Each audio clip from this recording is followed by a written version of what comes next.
Hey everybody, welcome back to Rooted Convos with me, Joe Cisse. And so today we're going to talk about a tonic, a remedy, if we dare call it that, that I believe that all of us have. I'll take that back. We're not going to do that. That most of us have had.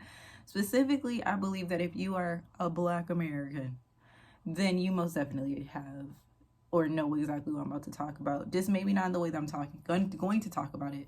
So we're going to talk about pot liquor today.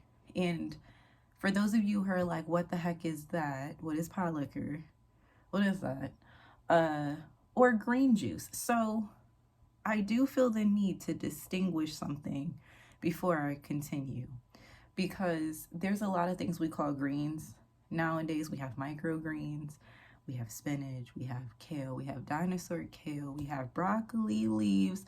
There's so many things we call greens. So when I reference greens in this video, I'm talking about a variety, only 3 varieties here. We're only talking about collards, turnips, or mustard greens. Okay, again, either collard, turnip, or mustard greens.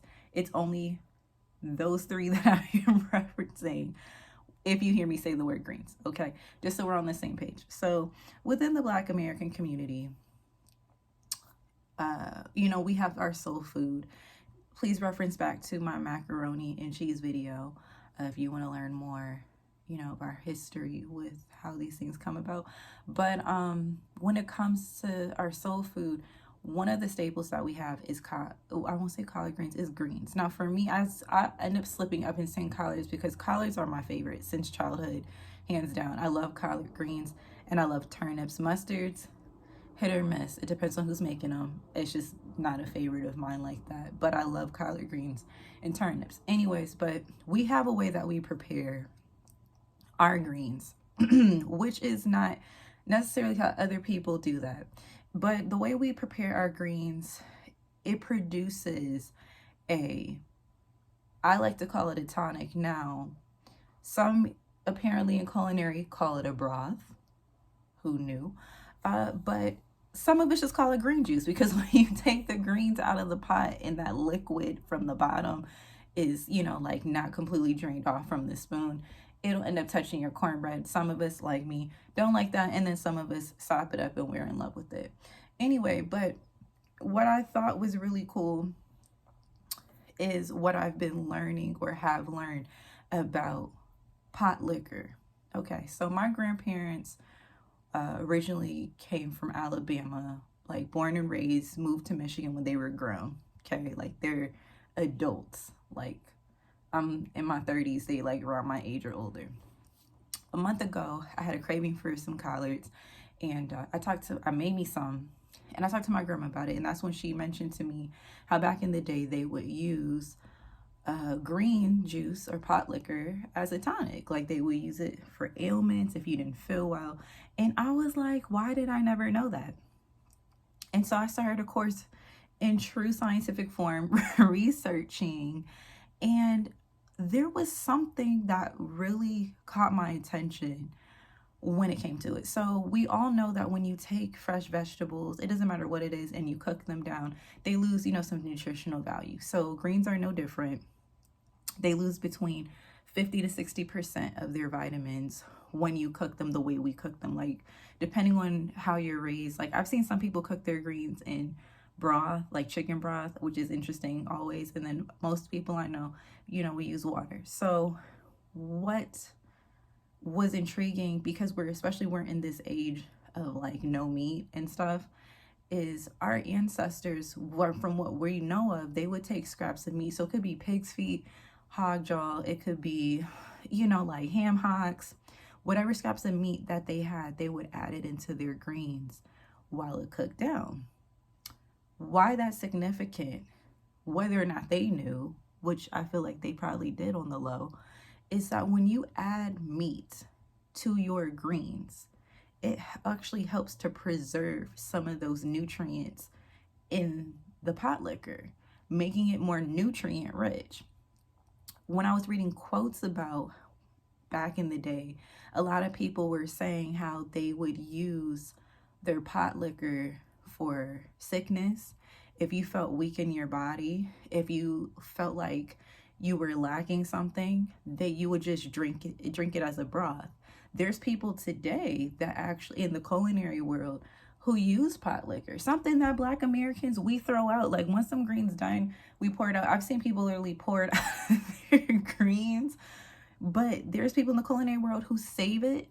They use it as broth for soups. You know, like I'm curious because I use chicken stock for my grits, and I'm like, what if I use pot liquor for my grits? You know, like people use it for different dishes to flavor their meals, and I'm like thinking about how many Black American households that make greens, and we have a nutrient rich broth that we just second hand throw away. Like we don't even think about it. We're just like, okay, it's the juice.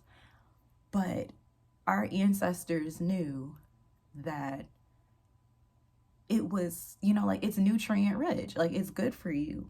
My husband is from Sierra Leone, he's West African. And so whenever I get into this type of stuff, I always ask him. So where he's from specifically, they don't make greens the way we do, but he told me, which I validated, which is true, other parts of West Africa, they actually do cook greens the way we cook greens here in the Black community. And so a lot of our ancestors, and it gets me hype every time, but our ancestors, when they came here and cooked these greens, while they were enslaved, their masters thought they were doing them disservice, giving them scraps and like, you know, watching like, oh, these poor slaves, you know, like look at them making their greens. Whereas really they were using knowledge from where they were originally from and passing it down. Because in other countries, they drink the broth, like the broth, they respect it as a tonic. And so I think we need to restore that. It's the herbalist in me that believes in restoring things like that, because over time, somehow we get bougie about stuff and we're like, we turn our faces up, but it's literally strengthened our people all these hundreds of years. And if we're honest, like with us being still one of the most unhealthiest people in the world, especially here in America, like we're one of the unhealthiest people groups, we could stand to keep that pot liquor from our greens. Okay, that's just me being like so honest. Like we could stand to do that. And if you season it, you know, like put a little ham steak in it. You don't have to go crazy. Put some onions, put some garlic, put some bell pepper in there to add some more nutrients in there. You know, like don't use crazy like Lorry's or iodized salt. Use some Celtic or some Celtic gray sea salt that has no iodine in it, and it helps regulate your heart. Like, come on, guys. We can do this. Like they used what they had, but we have so many more options available to make this work for us. So I am planning on making me some greens, keeping the juice, and finding ways to incorporate it into my meals out of respect, out of honor, out of reverence, even of that wisdom that my ancestors have. And just now that I know better, I want y'all to know better, and we gonna do better. That's it. So I hope y'all learned something new. That's what these convos are for, is to exchange some information. So if you did not know that, let me know in the comments. And if you did know that, let me know that too. And if you do use pot liquor, I want to hear about it. How do you use it? We gonna see. I'm gonna experiment first. I'm not gonna embarrass myself and experiment on camera, but we gonna experiment behind the scenes. And if I find something worth sharing, trust me, I'll share with you guys. So come back to the channel. Got some more stuff coming for Black History Month. I have a herbalist coming up that I know y'all haven't heard of, have no clue who she is. I didn't even know who she was. And I'm excited to share her impact on one of our other historical figures that we glean off of all the time. All right, guys. So stay beautiful, and make sure to comment, subscribe, and share. That definitely goes a long way. Appreciate all of your views so far, and I'll see you guys soon. All right, bye-bye.